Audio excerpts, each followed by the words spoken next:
हम अगर जो नाम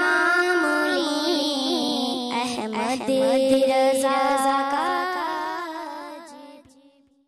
गुलाम हुसैन है, इनका सवाल ये है क्या वहाबी की मस्जिद को मस्जिद कह सकते हैं?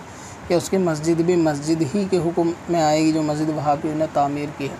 असल में सवाल ऐसा है कि इसके जवाब में भी आप देखेंगे बहुत सारे नए लोग जो है ना, जो अभी अंडे से निकले हुए चूज़े हैं, जो गूगल या जब से जियो फ्री हुआ है, जब से वो लोग जो है ना इल्म दीन सीखने के लिए नेट के ऊपर आ गए हैं, वो कमेंट के अंदर आएंगे और उल्टी सीधी बातें करेंगे कि इस तरीके का मस्जिद भी अल्लाह ताला का घर है और ऐसा है वैसा है, मस्जिद किसी की नहीं होती, अल्लाह की होती है। हालांकि इस तरीके की बातें कुरान हदीस के ज़ाहिर तौर पर बिल्कुल ख़िलाफ़ होती हैं, क्योंकि मस्जिद ज़र्रार का हुक्म भी जो है ना, जो ज़रर देने वाली थी, उसका हुक्म भी कुरान के अंदर मौजूद है कि एक मुनाफिक था, हुज़ूर पाक की मुखालिफत करने वाला शख्स था, तो उस शख्स ने एक मस्जिद बनाई और नबी पाक सल्लल्लाहु अलैहि वसल्लम से ये लोग बार बार इल्तिजा भी करते थे कि आप इसमें नमाज़ पढ़ाएँ, इसमें आप नमाज़ पढ़ाएँ, एक मरतबा के नमाज़ पढ़ाएँ। तो अल्लाह ताला ने हुज़ूर को फरमाया कि आप इसके अंदर नमाज़ ना पढ़ाएँ, क्योंकि ये मुनाफिकीन लोग हैं। फिर उनकी अलामतें बयान की कि ये मस्जिद मुसलमानों को धोखा देने के लिए बनाई गई है। मतलब वो ये कहते थे कि आप इसमें एक मरतबा नमाज़ पढ़ाएँ तो लोगों को आसानी होगी, लोग नमाज़ पढ़ेंगे, बाकी सहाबा भी इसमें नमाज़ पढ़ लिया करेंगे। लेकिन हुज़ूर ने उसमें नमाज़ नहीं पढ़ी। बाद में उसकी स्टोरी आप पूरी जो है ना कुरान पाक के अंदर पढ़ लें। अगर नहीं पढ़ सकते तो मिसाल के तौर पे आप करीबी इलाके की मस्जिद में जाएँ, वहाँ इमाम साहब से पूछें या जो आपके उस्ताद हैं मदरसे वगैरह में, उनसे पूछें कि एक दफ़ा मस्जिद ज़र्रार का वाक़या आप हमें बताएँ कि जो थी मस्जिद वो क्या उसका मामला था उसमें आग लगाने वाला। तो वहाँ आपको पता चल जाएगा कि हर मस्जिद जो है वो अल्लाह का घर नहीं होती और हर मस्जिद जो है ना अल्लाह के घर के हुक्म में दाखिल भी नहीं होती। लिहाजा अगर नबी पाक वहाँ नमाज़ पढ़ाते तो एक अलग बात थी, लेकिन आपने वहाँ नमाज़ नहीं पढ़ाई। इस एतबार से जो है ना, अगर कोई भी ऐसी मस्जिद है कि जहाँ पर सही अक़ीदा सुन्नी मुसलमान ने आज तक नमाज़ पढ़ाई ही नहीं, मिसाल के तौर पे किसी ने नई मस्जिद बनाई और मस्जिद बनाने के बाद जब तक वहाँ सुन्नी आलिम ने नमाज़ पढ़ाई ही नहीं है अब तक, तो फिर वो मस्जिद के हुक्म में नहीं होगी। लिहाजा ये जो आपने सवाल पूछा है कि वहाबी की मस्जिद मस्जिद है, यही चीज़ है।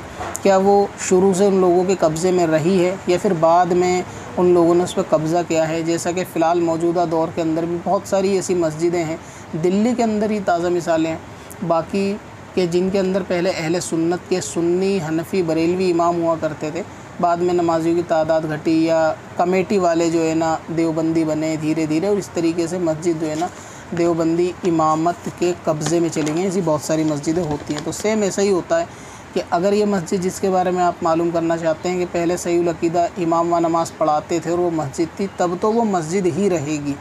फिर उसमें बाद में बदमज़हब आ जाए तो एक अलग बात है, फिर तो वो मस्जिद है, आप उसमें अपनी नमाज़ पढ़ सकते हैं, इमाम के पीछे ना पढ़ें।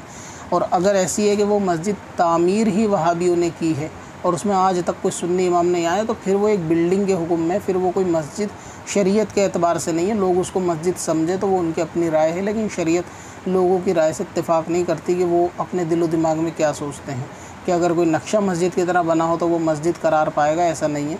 तो इस तरीके से वो मस्जिद नहीं है, क्योंकि ऐसी मुनाफिकों ने भी मस्जिद बनाई थी जिसके अंदर मस्जिद का हुक्म में नहीं थी, बल्कि उसको बाद में डिस्ट्रॉयड करा दिया गया था नबी पाक सल्लल्लाहु अलैहि वसल्लम के हुक्म से। तो इससे पता चलता है कि सिर्फ मस्जिद बना देने से और ये कहने से कि अल्लाह का घर नहीं हो जाता। देखा जाएगा कि मतलब लोगों के अक़ीदे क्या हैं। बहुत सारे अकायद से जो है ऐसा कुफरिया होते हैं लोग कि वो डामाडोल तरीके के होते हैं। जब सुन्नियों में मिक्स होते हैं तो वो बोलते हैं कि हम भी सुन्नी हैं और इस तरीके के हैं। जब दूसरे लोगों में जाते हैं तो वो उनसे मिक्सअप होकर उनके साथ बोलते हैं कि हम भी तुम्हारी ही तरह हैं। यानी इनकी मिसाल उन लोगों की तरह जो कुरान पाक के अंदर फरमाया कि जब अपने शैतानों से मिलते हैं तो बोलते हैं हम तुम्हारे साथ हैं, मुसलमानों से मिलते हैं तो बोलते हैं हम तुम्हारे साथ हैं। तो इस तरह से मस्जिद का मैंने बता दिया कि पहले से अगर बनी हुई है, इमामत हुई है, तब मस्जिद है, बाद में बनाई है तो फिर वो मस्जिद के हुक्म में नहीं है। हाँ, अब ये रहा कि मस्जिद में अपनी नमाज़ पढ़ना, कि जब वो मस्जिद नहीं है ज़ाहिर है कि तो फिर तो आप अपने घर पे आके भी नमाज़ पढ़ सकते हैं, अपने घर पे भी नमाज़ पढ़ सकते हैं। वेबसाइट पर एक नया फीचर ऐड किया है जिसका नाम है लर्न फास्ट। जी हाँ, लर्न फास्ट। जैसा कि नाम से ही जाहिर है कि इस ऑप्शन के जरिए आप इल्म दीन फास्ट वे में सीख सकते हैं। इस फीचर में ईमेल पर पूछे गए लोगों के सवाल जवाब को ऐड किया जाता है। जिद की दुनिया में तूफान